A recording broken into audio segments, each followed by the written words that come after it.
Hello, everyone. Thank you so much for joining us for another episode of Love Your Life to Death. Conversations about living well, grieving well, dying well, and everything in between. Today, I am so happy that my friend Peter Jennings is joining me. Hello, Peter. Hello, Yvonne. How are you? I'm excellent. Thank you so much for joining me because I know you also have a very busy schedule. You are speaking all over the place, and Yeah, we'll I'm get happy to to that. be here. Yes, that's great. So, Peter, I cannot read all the things you've done because that'll take us right to the end of our show. So, for many years, you had a marketing agency in the city in Toronto, a show called Be My Guest, which is where we first met. Indeed. You're a singer, speaker, and so many other things. You've also helped a lot of nonprofit organizations along the way. You're a wonderful volunteer, a wonderful mentor, as I know only too well, and now an inspirational author. Keeps me out of the pool halls and off the streets. What can I say? It does. And I have to say, do you have any idea what a wonderful moment this is for me? Because we first met on when you were doing the Be My Guest show. Correct. And I sat there with like big doe eyes and said, I want to be an author and I want to be on this show someday. And my dream came true with a lot of hard work. Ended up launching my book on your show, Be My Guest. Indeed, indeed. And may I share with your audience? Yes. Because my subject is happiness, based on my book, Why Being Happy Matters. One of the things that makes me incredibly happy is to see you and the way you have blossomed. Because, no, seriously, when you and I met, you were the kind of person who was almost afraid of your own shadow. You were very insular. You didn't express yourself. Now you're an author. In front of the camera. In front of the camera. Not on the dance floor. Well, on the dance floor. I never danced with you. I wouldn't know. But now you are a keynote speaker. You're an author. You have your second television series. I think it's wonderful to see the way you blossomed. I like to think I had one little bit. You had quite a bit to do with it, which I love because you also, so in writing my book, Love Your Life to Death, you wrote my foreword. And now, as I said, I launched my book on your show, Be My Guest, which was wonderful, where you interviewed me. And now I get to interview you about your recent book, Why Being Happy Matters. And I wrote the foreword. You wrote the foreword. It's so exciting. So first of all, we'll go back. And the first book you wrote was Shark Assault. Correct. Nicole Moore's story, Nicole Moore. So tell us about Nicole and this book. Well, Nicole is probably one of the most amazing people I've ever met. I'm a very lucky guy in that I've met literally thousands of people, some real top drawer candidates, but she's right up there at the top. She suffered a number of very serious setbacks in her youth, the kind of things that would have sidelined most of us, and yet she overcame them. She was then with a group of friends wading waist deep in the water at a beach in Cancun, Mexico, where she was savagely and brutally attacked twice by a bull shark. As a result, she became very close to dying. She lost over 60% of her blood, which you as a nurse know is something we as humans are not meant to get over. Her arm was amputated. She almost lost her leg.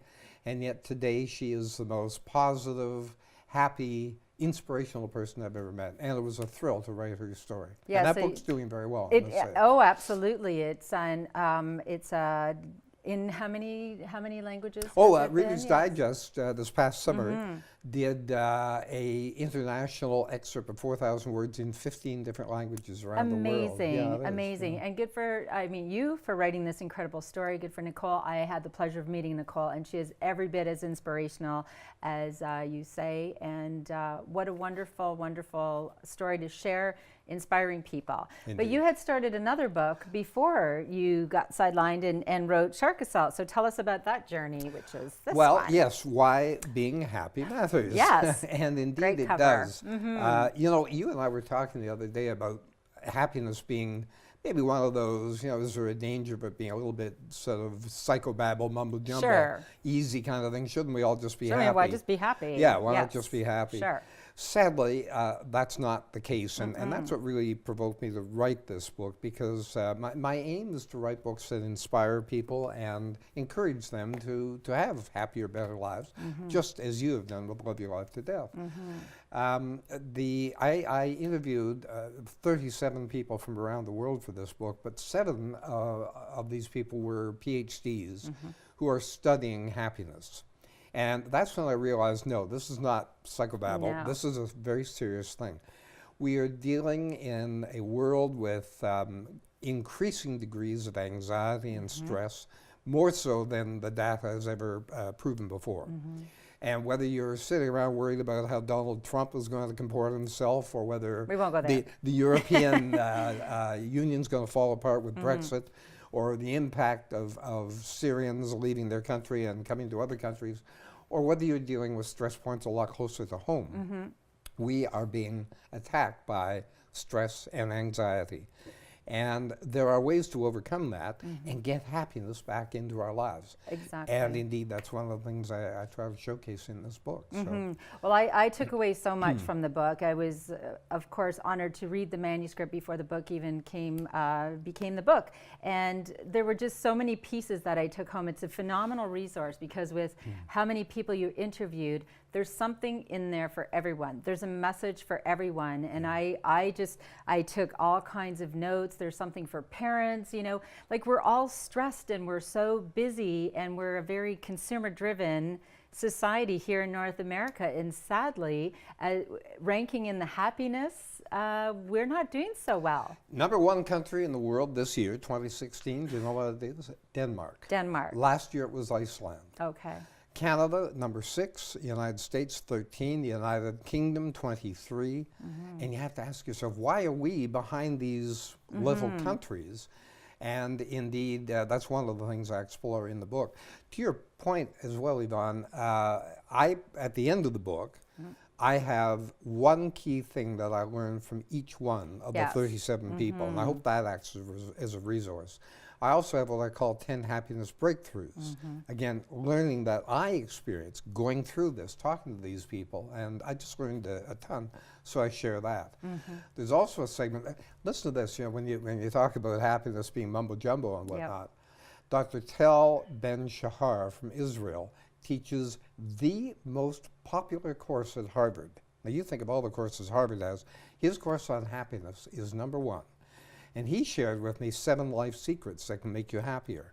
And so the book, I think, acts as a real resource because I reflect on those and share those with the readers. So. Yes, and I think that one of the things that people have to understand and realize is you don't just get to happiness and that's it. You know, there will always be curveballs in life. There's going to be times where you're grieving, and of course, as I wrote about, grief, death, and dying. I mean, that's all part of this journey, and we need to continuously.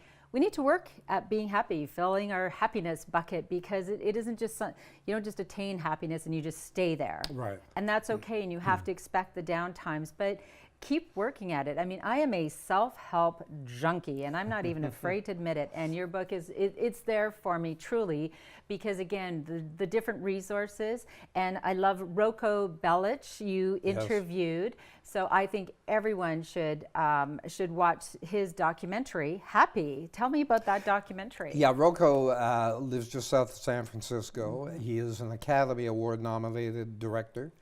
And we had a wonderful conversation about this film that he shot around the world called Happy. And he visited, for instance, I mean, he portrays a really poverty-stricken part of India, and yet these people are happy. And it comes right back to what Dr. Robert Putnam, again from Harvard's JFK School, has said in his book, Bowling Alone. Bowling Alone. And that is the importance of community, because people aren't in bowling leagues anymore. And church attendance is down, and people aren't joining investment clubs or book clubs or cooking clubs the way they used to, because everybody's so focused on acquiring, so busy. And that's why countries like Denmark and Iceland, etc., are a lot higher in the happiness quotient than we are, because they have these communities, because they do work together, and we as human beings, that's the way we best operate. Not by multitasking and running around and acquiring all these things. If I may, my daughter-in-law Megan teaches grade 5 in a big city school, and I was talking to her recently. I said, Meg, how are the kids this year? She said, oh, they're so anxious, they're so stressed. I said, why? They're how old are these 10. kids? I mean, why? And she said, because their parents are all facing panic attacks and stressed and whatnot, and it permeates down. Well, there's something wrong with that, and indeed, happiness can be a game changer. And you know, if I can bring it back to your book for a minute, because Love Your Life the first part of your title. I think it's so important. If you can love your life, and for me that means being happy, you're so much better able to have what you call the talk, which is dealing with death, dealing with grief, understanding these things, dealing with them now rather than putting it off. People who are happy are a lot more confident. That's been proven by these PhDs. I They think also happy, earn yes. more money. Oh, And everything. all sorts of It's things, all around. And so if you had one bit of advice for people, or what would be, there's so many. I tried to narrow it down for your book because I don't know. I'm just going to ask Peter. I had to throw it back in his Thanks. ball. Yeah, sure. How do I do? It's kind of like saying which of your kids do you love better. You No, know? I know, because there's so yeah. much in there. It's extraordinary. Indeed, indeed. But I guess it would likely come down to a couple of things. I don't think I could say one, but I could get it down to two. Dr. Christine Carter in California, University of California, Berkeley campus, and she's a marvelous lady. She deals with happiness. She teaches happiness. She called me a happiness expert, by the way. Don't you love that? Rather That's blown away impressive, from. yes. I was quite pleased with that. She said that we are not meant to multitask, and all sorts of brainwave studies and everything else. The last decades, we got to multitask. We're busy. We're busy, Yeah, busy, we're busy and doing all these things. Yeah. No, our brains are not hardwired to multitask, and we ought to get just back to doing things one at a time and focus on those. And so that's something I think It's huge that I take in our away. society. That and community, the importance Community. of reaching out to your friends, to be part of a group, to feed off each other rather than working in these little individual silos. Suffering in silos of isolation. Yeah, That's what we do. We need to bring it back because it takes a village. It takes a village to support the ill, the caregiver, the dying, the bereaved, and each other. Exactly. And it takes a village to be happy. Yes. And on that note, I would highly recommend this book to everybody. Yvonne. I really love. Thank you. So, I mean, that's interviewing that many people is an awful lot. I It know was you 5 put years. 5 years that you put a lot into this, and I certainly appreciate it. Thank you so much, and You're very thank you for being such a wonderful mentor. As a side note, thank you for everything. Yvonne, thanks so much for having me here. I'm happy to be here. Oh, you're happy. See, I'm that's happy. good. That's what it's all about. Thank you so much. We're going to take a short break and turn that off. And after the break, we will be joined by Karen Hilfman-Millson, and we're going to talk about creating circle culture conversations, and she will explain that. We'll see you in a bit.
Hello, welcome back to the second half of our show about happiness from the inside out. And Karen Hilfman-Millson, I did it. You did it. I Yay. did it. Yay. So thank you so much for being here today. You have such a wonderful message, and I am so glad that we've connected. So am I. Yes. And our connection's just been wonderful. We can just It's get so into such great conversations together. Like the other day when we didn't have anything to say for an hour and a half and we had to Right. stop talking. Yes. So Karen is a facilitator of circle conversations or significant conversations and you are a circle culture coach.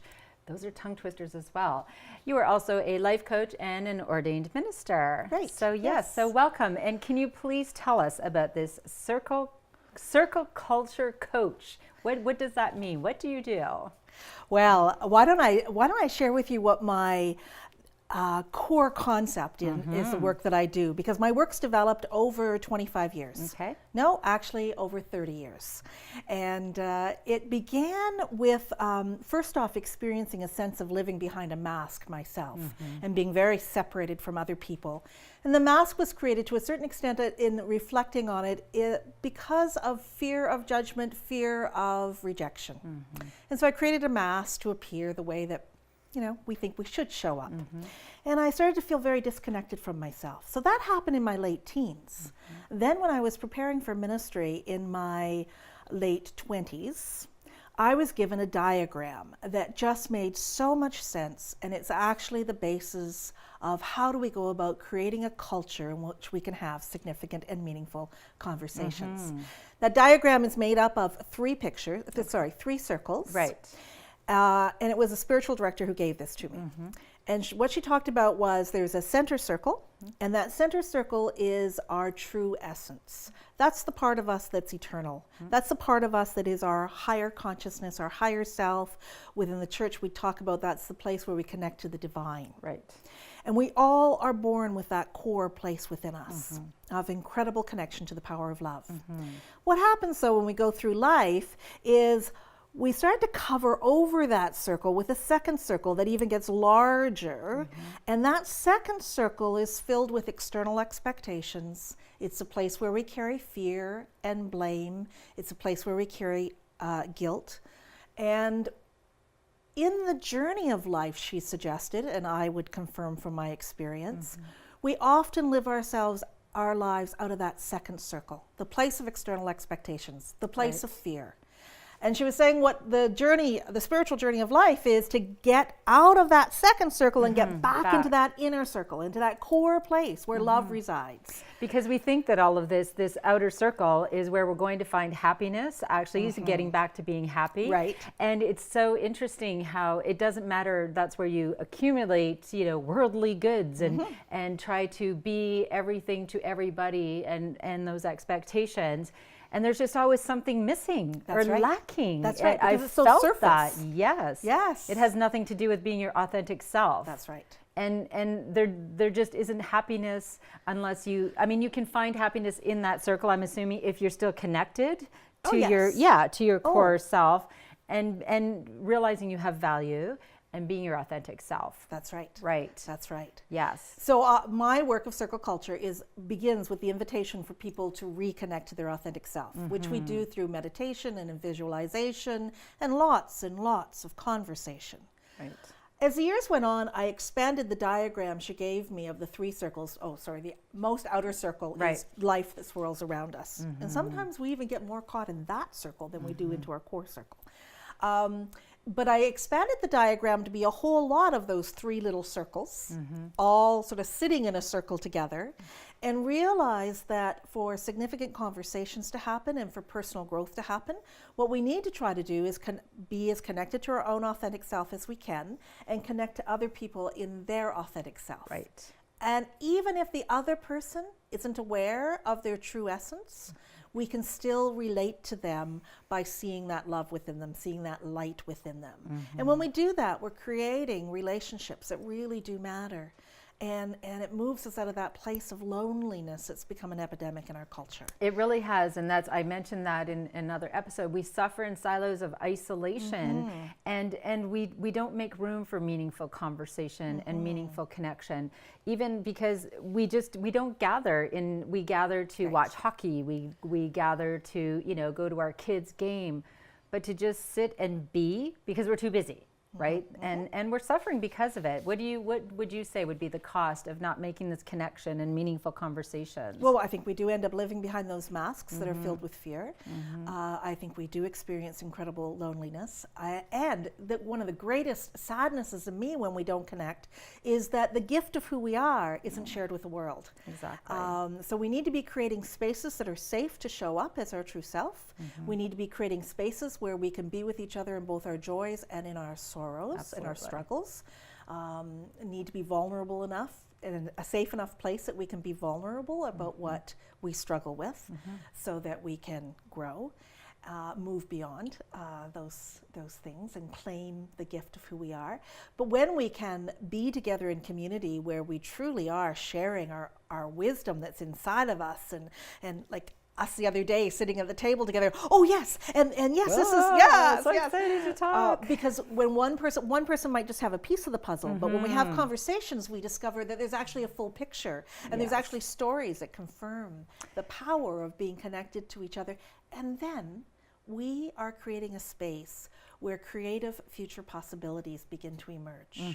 And in a world like this that we are in, we need to trust that when we connect at that authentic level and create space for future possibilities to emerge, then we can be about changing the world by the power of love. And so many people think that, oh, this is just the way it is, we can't change that. And that is just, don't say that to me. No, everybody, you know, when you see something, say something. When you, like it, we all have that capacity and that ripple effect of, you know, being your authentic self and sharing your gifts. You have no idea the ripple effect of positive that you can create. And I think that we all have that responsibility to be our authentic self and share our gifts and have these meaningful conversations and create more culture. So what can we do? What can people do?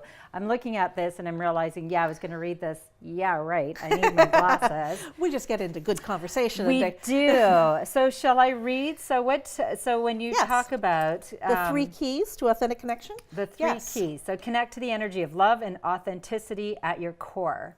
And you know, we all have that value, don't we? We all have that value. Disconnect from the drama. Oh my goodness. I'm going to put that in very big writing. Disconnect. There's traumas everywhere. Yes, I'll tell you. are. We used to talk about those in Emerge. So disconnect from the drama, small ego self, and expectations that drain you. That is so extraordinary because so many people walk around saying, I need to do this. And I said, well, do you want to do that? Well, no, but. It's like, no, stop right there. We need to stop shoulding on ourselves. Ooh, yes, Yes, we do. Don't bleep that out. She said should with a D. Don't, it's all good. Reconnect to the wisdom, light, and gifts in you and in the people you encounter. This just like reading this feeds my soul. It really does, just sitting here. Unlock greater capacity for peace and possibilities in you and in the world. Yes. And we have that capability, don't we? We do. One of the big things that we really need to do, as well as meditating and getting into that core place within us and connecting to each other, is if we're going to have the meaningful conversations, we need to talk about how do we create a safe place where we can have those meaningful conversations. And I do a whole development. I can teach people to be facilitators of meaningful conversations. That's part of my work as I think that's wonderful. A consultant now. But one very simple way to do it is to invite people to think about what drains them when they're in a group and jot them all down. Everybody listens to that.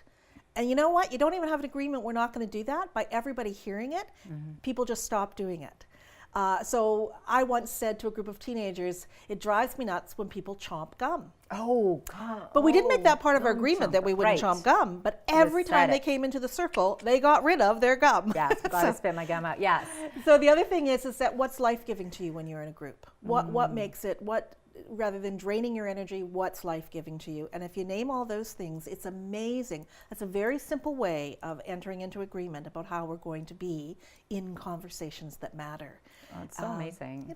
It's about talking to each other and figuring out what will create that comfort for us. Well, and I know you mentioned when we chatted before that in these conversations, there's a very significant part where people just say where they are. This person could be having the best day of their life. This person could be having the worst day of their lives. And everyone has that moment to share. And no one's supposed to fix it. That's right. Or judge or offer. Because we want to fix everything, don't we? But sometimes we just need to talk and just and share and just be okay with saying this is going on. But we're very much a culture that wants to fix everything.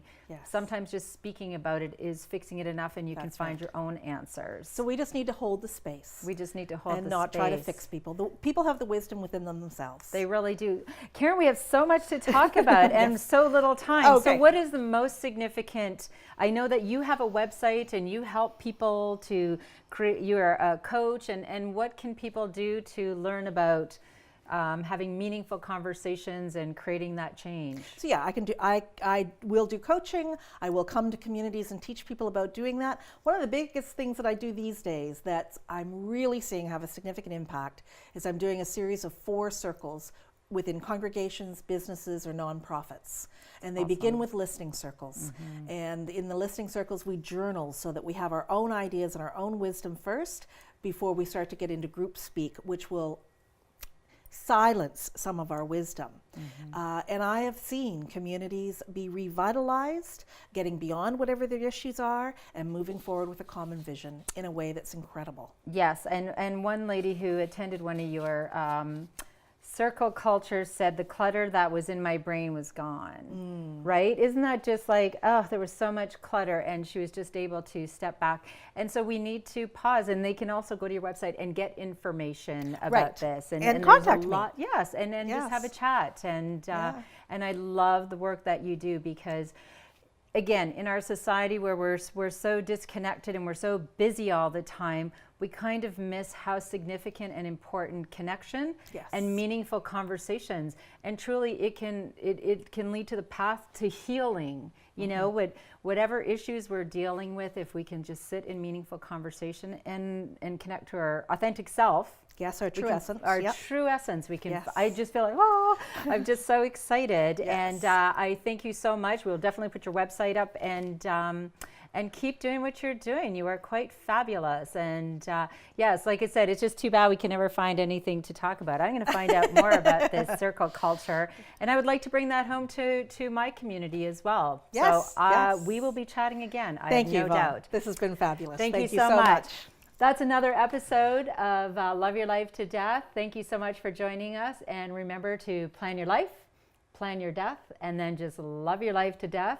And always bring your own tambourine to the party. Bye for now.